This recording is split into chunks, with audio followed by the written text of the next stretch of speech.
Governor Phil Murphy makes the first legal sports bet in New Jersey at Monmouth Park Racetrack, ushering in a new era in the state. After a win in the Supreme Court, New Jersey becomes the second state in the nation after Delaware to take advantage of the ruling. Nevada, of course, also has legalized sports betting and has for some time. Other states are expected to follow. There are estimates that New Jersey could make up to $100 million annually in new taxes because of legalized sports betting. Welcome to Jersey Matters. I'm Larry Menti. I'm proud to say that Jersey Matters has been covering the coming of sports betting to New Jersey for quite some time. I urge you to go to YouTube and watch one of our interviews with Dennis Drazen, the CEO of Monmouth Park Racetrack, who has been proven right with all his predictions. This week on Jersey Matters, we talked to former Governor Richard Codey about the budget impasse in Trenton. Also, famed world traveler Anthony Bourdain committed suicide recently. We take a look back at his New Jersey roots. And a former NFL player is on a mission to allow marijuana use in the NFL. And now, our interview with Governor Richard Codey. We have interesting times in Trenton right now with this budget battle. It seems like two sides have formed. One with President Sweeney and one with Governor Murphy. Are we headed for another shutdown? I would think not, especially, Larry, after last year. At least one thing we know, if it happens, none of us are going to the beach. That's for sure. But maybe I don't like to see it. And I don't like to see anything in public. If there's disagreements, go behind closed doors and work those out on behalf of the people of the state of New Jersey. But I am hopeful that there will not be a shutdown of state government. I think it's fair to say that the President of Senate, Senator Sweeney, what he's advocating for, more money and fairer funding for schools, I'm pretty sure that the governor agrees with that and that they can and will work that out. It doesn't seem like that right now. And you said, and let me just point out that, no problem, because you said for a moment that you don't like to see people go out in public with this fight. So are you then against this video that's being put out by advocates for Governor Murphy? I have not seen the video. The video doesn't concern me. It's people who have disagreements with each other, same party, in leadership. Just go behind closed doors. Well, but the video would be putting pressure on those who disagree with Governor Murphy, right? I'm not going to put pressure on me. My own opinions. All right, so. As I said, go behind closed doors and work things out. It's just interesting to me that you had a problem with people going public, but not a problem with the video. I think there's a big difference. A big difference in that. It's you leaders, okay, and the governor should work everything out behind closed doors, whether it's a video, ads, or whatever. So the video doesn't help. I don't think it hurts. Listen, that's something that the governor is a distance away to a degree, all right? It's his former campaign manager that's running this nonprofit. But you used a key word, former. And you think there's no connection, that he has no say over that, and that this is a surprise to him somehow? Listen, as I said before, any problems with any videos or anything else with stances on public funding for schools should be worked out behind closed doors.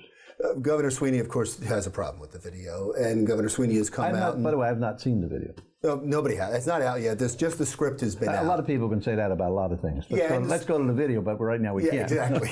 Exactly. And who knows if it's going to be released now? So we can stay here for another hour and. Absolutely, absolutely. And it's going to, since this isn't airing until next week, it's going to hurt this show if all of a sudden they don't release the video. Wait a minute. Are they buying time on your station? Yeah, we don't know. Well, after this, they may not. No, I'm not taking a position on the video. I'm just interested in your position. I'm not. I'm really not. I'm just trying to get what your position is on the video, because you said you were against outside forces or going outside. No, I didn't say outside forces. Sorry, you're right. You're right. You didn't say that. You said you don't think that they should be negotiating in public. Yeah, I just think leaders should sit together, especially from the same party. Even, in my opinion, if you're not from the same party, you should do it privately with the governor. Well, let's talk about then this alleged fight between President Sweeney and Governor Murphy. That's got to be concerning he said, to you. I think I saw Steve say he can work very well with the governor. But apparently, though, he keeps saying that publicly, and then you hear from people that privately he's not saying that.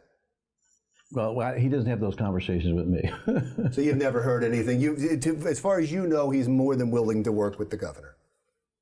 Listen, on that particular issue that he spoke about the other day, school funding, yeah, I don't think there's going to be an issue with Governor Murphy and him on that particular issue. But there's going to be an issue on some issues, so let me go through some of them. How do you stand? What do you stand on? How do you stand on the millionaire's tax? I have no problem with it, and we need revenue. We need revenue in the state of New Jersey. What about the argument? And by the way, under the Trump plan, millionaires in the state of New Jersey got a 3% reduction on their tax rate. And by the way, most billionaires don't know that it's only on your second million, not your first. So we're talking about a very, very, very, very small amount of the population of the state of New Jersey. Do you buy the argument that if you go ahead with this millionaire's tax, that those millionaires will leave the state? I've been hearing that, Larry, since I've been in the legislature, and I've been in the legislature a long time. Those who want to claim Florida as their residents are going to do it regardless of that. But so the millionaire's tax, you don't believe will have any effect on business or on millionaires? No, not on a business. And those who decide to claim a residence in Florida, that they live there for 6 months, will do that without this. And so that seems to be one stumbling block. Another stumbling block is raising the sales tax. Yeah, I don't have a problem with that. You're talking about 1/8 of 1%. You're talking about maybe $80 a person per year to fund school funding and issues like that. Listen, Larry, it's interesting that when it was reduced 1/8, most of the public didn't even know that. Still does not know that. Wasn't that allegedly the trade-off for raising the gasoline tax? Yeah, well, everybody was all right with raising the gas tax, so I mean... I'm not sure everybody was all right with raising the gas tax. No, I'm saying in the legislature there was bipartisan support for raising the gas tax. Yeah, it seemed like revenue was needed and the transportation fund was depleted. Yeah, I get it. We still need revenue. We still need revenue.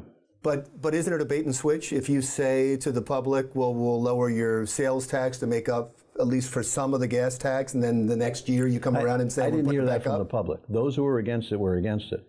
They weren't swayed by a 1/8 of 1% reduction in the sales tax, I can assure you. Well, but it was for that reason, though, right? It was supposed to lessen the blow of the gas tax? And I'm saying that never occurred to the average person in the state of New Jersey. Oh, okay, there's a reduction here, so I won't complain about that over there. Those who were against it were against it.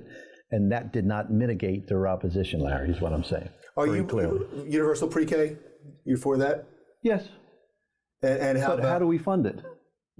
No, I get that, but that's part of it.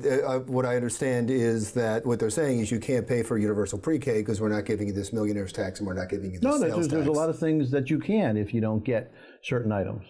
And paying for... Mr. Governor Murphy wants free community college. Again, how do you pay for it without more revenue into the state of New Jersey? So you're saying that's the trade-off right now. All four of those things are tied together. I wouldn't say they're tied together necessarily, but you need more revenue. So you can't do all those programs if you're not going to increase that 1/8 of 1% of a sales tax or a millionaire's tax.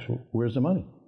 Well, I've taken up the whole segment of this. I'm already getting a wrap, but I wanted to ask you, since you are such a sports fan, and especially a college basketball fan, now that sports betting has happened, the NCAA has lifted its ban on New Jersey and other states that have legalized betting. I don't think they had much of a choice. Yeah, I get it. No, I understand. I understand. Do you think that now the state has a chance at getting the NCAA? Oh, absolutely. That'll be back maybe 2022.